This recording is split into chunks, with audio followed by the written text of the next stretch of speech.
Hi friends, అందరూ ఎలా ఉన్నారు?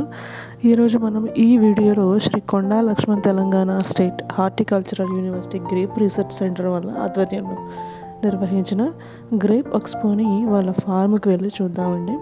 ఈ ఫామ్ వచ్చేసి 18 ఎకర్స్లో ఉంటుంది. ఇందులో 65 వెరైటీస్ వరకు గ్రేప్స్ వెరైటీస్ పండిస్తున్నారు. జనరల్గా ఈ రీసెర్చ్ సెంటర్లోనికి ఎవరికి అనుమతి ఉండదండి, కానీ ప్రతి సంవత్సరం ఫిబ్రవరి మంత్లో 1 వీక్ ఆర్ 2 వీక్స్ మన సామాన్య ప్రజలకి సందర్శనకు అవకాశం ఇస్తున్నారు. బట్ ఈ 2024లో మాత్రం ఒక ఫిబ్రవరి నెల మొత్తం సందర్శనార్థం మనకి అవకాశం కల్పించారండి. ఈ సందర్శనకు అనుమతించిన రోజుల్లోనే మనం గ్రేప్ గార్డెన్ని విజిట్ చేసి అందులో ఉన్నటువంటి వెరైటీస్ని టేస్ట్ చేసి మనకు నచ్చితే కొనుక్కోవచ్చండి. ఈ రీసెర్చ్ సెంటర్ డైరెక్ట్గా మనకి గ్రేప్స్ని అమ్మదండి. ఇది సంవత్సరం అంతా పండించినటువంటి గ్రేప్ వెరైటీస్ని ఒక వేలం పాట వేస్తారండి. ఆ వేలం పాట దక్కించుకున్న వారికి ఆ సంవత్సరం గ్రేప్స్ని అమ్ముకునేటువంటి అవకాశాన్ని కల్పిస్తారు. వారు మనకి ఈ గ్రేప్స్ని మనం తీసుకున్నటువంటి గ్రేప్స్ని వారు మనకు అమ్ముతారనమాట.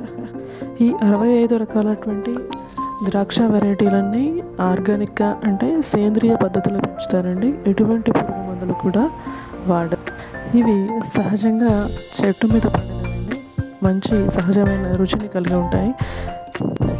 ఇక్కడికి వచ్చి మనం ద్రాక్ష పండు రుచి చూసి నచ్చితేనే కొనుక్కోవచ్చండి. వద్దు అనుకుంటే తీసుకోకపోయినా పర్వాలేదు. ఈ ఎక్స్పో టైమింగ్స్ వచ్చేసండి మార్నింగ్ 10 AM నుంచి ఈవినింగ్ 5:30 PM వరకు ఉంటుంది. ఈ ఎక్స్పోకి చేరుకోవాలంటే సికింద్రాబాద్ నుంచి మనకి మెహదీపట్నం వరకు బస్సెస్ ఉంటాయండి. మెహదీపట్నం నుంచి రాజేంద్ర నగర్ వెళ్ళే బస్సెస్ ఎక్కితే మనం ఈ రీసెర్చ్ సెంటర్ని చేసుకోవచ్చు. అలాగే MGBS సైడ్ నుంచి వచ్చే వాళ్ళకి అఫ్జల్గంజ్ నుంచి ఆరాంఘర్ రాజేంద్ర నగర్ వెళ్ళే బస్సెస్ ఉంటాయండి. అక్కడ నుంచి మనకి ఈ రీసెర్చ్ సెంటర్కి చేరుకోవచ్చు. మనం పబ్లిక్ అండ్ ప్రైవేట్ వెహికల్స్ని కూడా మనకు అవైలబుల్ ఉంటాయండి. మన ఓన్ వెహికల్ అయితే ఇంకా బెటర్ ఉంటుంది. పబ్లిక్ అండ్ ప్రైవేట్వి మనకి మెయిన్ రోడ్ వరకే వస్తాయండి. అక్కడ నుంచి మనం ఫామ్కి ఒక 500 మీటర్స్ వరకు నడవాలి. సో మన ఓన్ వెహికల్స్ అయితే మనం అందులో వాటర్ కానీ స్నాక్స్ కానీ ఆఫ్టర్నూన్ లంచ్ కానీ అవన్నీ కూడా మనం తెచ్చేసుకోవచ్చు. ఎందుకు అంటే ఈ రీసెర్చ్ సెంటర్ని చేరుకోవడానికి ఎక్కడి నుంచైనా అట్లీస్ట్ ఒక 2 to 3 అవర్స్ అయితే ఈజీగా పడుతుందండి. సో మనం మార్నింగ్ అవర్స్ బయలుదేరితే మనం ఇక్కడికి రీచ్ అయ్యే వరకు 11 or 12 PM అవుతుంది. ఇక్కడ దగ్గరలో ఆఫ్టర్నూన్ హోటల్స్ కూడా ఉంటాయండి. సో మనకి లంచ్కి వచ్చిన ప్రాబ్లం అయితే ఏం లేదు. ఇంకా ఎవరైనా ఓన్ వెహికల్స్ లేకుండా కొంచెం లగేజ్తో వచ్చున్నా కానీ మనకి ఫామ్ లోపల కౌంటర్ ఉంటుంది. కౌంటర్ దగ్గర పెట్టేసుకొని మళ్ళీ మనం రిటర్న్ వెళ్ళేటప్పుడు అవి మనం తీసుకెళ్ళచ్చు. జనరల్గా ఈ ఫామ్లో ఉన్న ప్రతి వెరైటీ చూడాలి అయితే ఫామ్ మొత్తం తిరగాలి అంటే మనకు అట్లీస్ట్ 4 to 5 hours పడుతుందండి. 4 to 5 hours మనకు వీడియో తీయడం అవ్వదు. కాబట్టి నేను మీకు ఈ వీడియోలో ఫొటోస్ రూపంలో మీకు చూపిస్తున్నానండి. చూస్తున్నారు కదా ఫ్రెండ్స్, మనకు ఈ వీడియోలో రకరకాలైనటువంటి గ్రేప్స్ కనిపిస్తున్నాయి. చాలా రకాలైనటువంటి గ్రేప్స్ ఉన్నాయండి. ఒక్కొక్క రకానికి ఒక్కొక్క టేస్ట్ ఉంది. ఈ సింఫనీ వెరైటీ అనేది కొత్త వెరైటీ అండి. సో ఇంకా ప్లాంట్స్ అనేవి ఎదగలేదు. మీకు ఏ యూట్యూబ్ వీడియోలో కూడా ఇంత డీటెయిల్డ్గా ఎన్ని రకాలను కూడా చూపించి ఉండరండి. ఇన్ని వెరైటీస్లో మాకైతే Thompson, Crimson, Red Globe, Sonaka varieties నచ్చాయండి. మీకు ఇంకా ఏ వెరైటీస్ అయితే నచ్చితే మీకు ఎంట్రన్స్లో మీరు ఎంటర్ అవ్వగానే రైట్ సైడ్లో ఒక కౌంటర్ ఉంటుందండి. ఆ కౌంటర్లో మీకు క్యారీ బ్యాగ్ అండ్ బ్లేడ్స్ ఇస్తారు. ఈ బ్లేడ్స్ ఎందుకంటే మీరు ద్రాక్ష గుత్తులను తెంపుకొని మీరు క్యారీ బ్యాగ్లో క్యారీ చేయొచ్చు. ఒక ద్రాక్ష పండ్లే కాదండి, మనకు ఇందులో మీకు ఏదైనా వెరైటీ ఆఫ్ గ్రేప్ ప్లాంట్ కావాలి అనుకున్నా కానీ మనకు ఆ ప్లాంట్స్ అమ్ముతారండి. సో మీరు అవి తీసుకెళ్ళి మీ ఇంట్లో పెంచుకోవచ్చు. ఇవి ఆర్గానిక్ కాబట్టి మనకి రేట్ ఎక్కువగానే ఉంటుందండి. మేమైతే థామ్సన్ తీసుకున్నాము. ఒక కేజీ వచ్చేసి మాకు 350 రూపీస్ తీసుకున్నారు.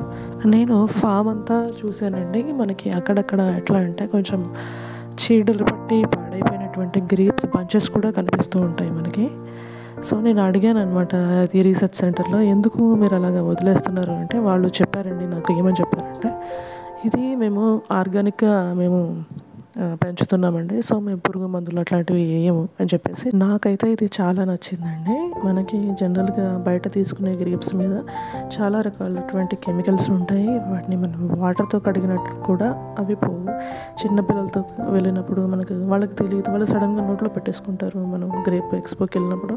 సో వాళ్ళు కానీ చిన్నపిల్లలు కానీ పెద్దవాళ్ళు కానీ ఈ గ్రేప్స్ని తిన్నా కానీ మనకి ఎటువంటి కెమికల్స్ ఉండవండి. రెగ్యులర్ డస్ట్ తప్పించి మనకు ఎటువంటి ప్రమాదం ఉండదు ఈ గ్రేప్స్ని తినడం వల్ల.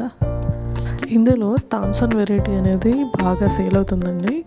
మనకి లోకల్ మార్కెట్లో కూడా మనం ఆ వెరైటీ చూస్తాము, కానీ మనకు ఆ వెరైటీ థామ్సన్ వెరైటీ అని మనకు తెలియదు. అందుకని రీసెర్చ్ సెంటర్ వాళ్ళు ఏం చేశారంటే థామ్సన్ వెరైటీ ఒక్క వెరైటీని వాళ్ళు స్పెషల్గా కొంచెం ప్లేస్లో పెంచుతున్నారండి. మీరు నెక్స్ట్ టైం ఫామ్కి వెళ్ళినప్పుడు మీకు ఏ వెరైటీ బాగా నచ్చిందో నాకు కామెంట్ చేయండి. రీసెర్చ్ సెంటర్లో మేము అడిగిన ప్రశ్నలకి ఓపికగా సమాధానాలు చెప్పినటువంటి రికార్డ్ అసిస్టెంట్, ఏఈఓ గారు అండ్ ప్రిన్సిపల్ సైంటిస్ట్ వారికి నా ధన్యవాదాలు. ఇంకెందుకు ఆలస్యం ఫ్రెండ్స్, నెక్స్ట్ ఇయర్ మీరు కూడా ఈ గ్రేప్ ఎక్స్పోని చూసి ఎంజాయ్ చేయండి. మా వీడియో మీకు నచ్చినట్లయితే లైక్ చేయండి, మీ ఫ్యామిలీ అండ్ ఫ్రెండ్స్కి షేర్ చేయండి. మరిన్ని వీడియోస్ కోసం సబ్స్క్రైబ్ చేయండి. Thank you.